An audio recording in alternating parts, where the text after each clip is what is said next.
भारत का गौरवपूर्ण इतिहास वीरता, साहस और बलिदान की कहानियों से भरा पड़ा है।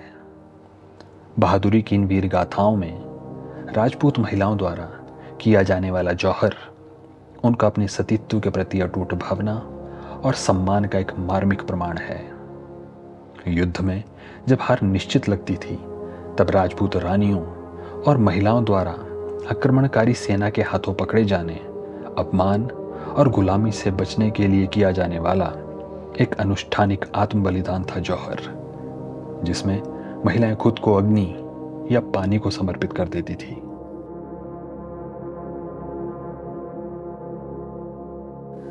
राजपूताना, जो अपने युद्ध कौशल और प्रतिष्ठा के लिए प्रसिद्ध था, अपनी महिलाओं को विशेष सम्मान देता था। विदेशी शासकों, विशेष रूप से मुस्लिम सल्तनत और बाद में मुगलों द्वारा आक्रमणों के लगातार बढ़ते खतरे ने राजपूती राज्यों और उनकी महिलाओं के लिए एक गंभीर खतरा पैदा कर दिया था।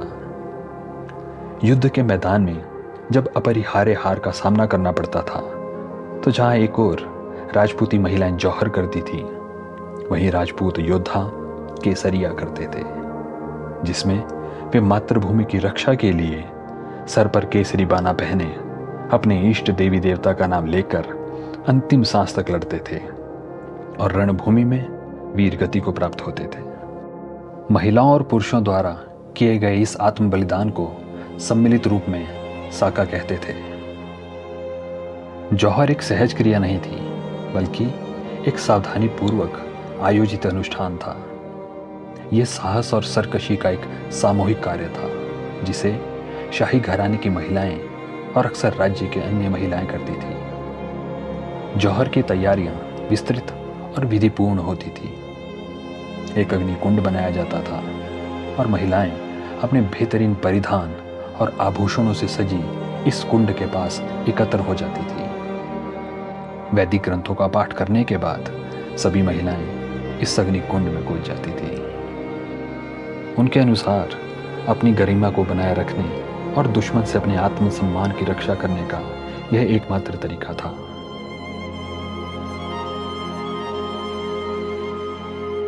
यूं तो राजपूताना के कई राज्यों में जौहर हुए, परंतु चित्तौड़गढ़ में सन 1303, 1535 और 1568 में होने वाले 3 जौहर उल्लेखनीय हैं।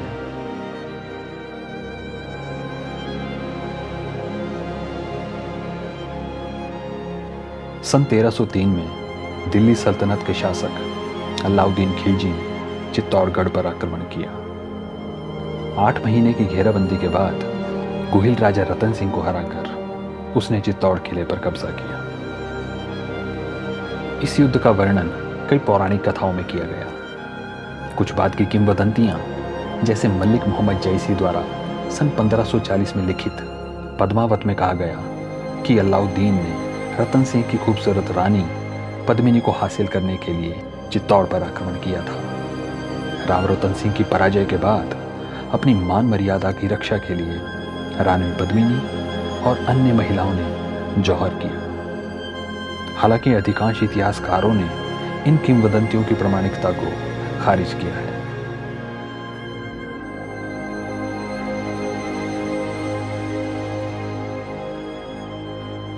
सन 1528 में बाबर के विरुद्ध खानवा के युद्ध में राणा सांगा की पराजय हुई। राणा सांगा पुनः युद्ध की तैयारी में लग गए, परंतु उनके कुछ सरदार बाबर से दोबारा युद्ध नहीं करना चाहते थे और इन्हीं सरदारों ने राणा सांगा को जहर देकर मार डाला। राणा सांगा की मृत्यु के पश्चात मेवाड़ और चित्तौड़ उनकी विधवा रानी कर्णावती के शासन में आ गया। अपने राज्य के विस्तार के उद्देश्य से सन 1535 में गुजरात के सुल्तान बहादुर शाह ने चित्तौड़गढ़ पर आक्रमण किया। निश्चित पराजय को देख जहां एक और क्षत्रिय योद्धाओं ने केसरिया किया, वहीं दूसरी ओर रानी कर्णावती और अन्य 13,000 महिलाओं ने जौहर किया।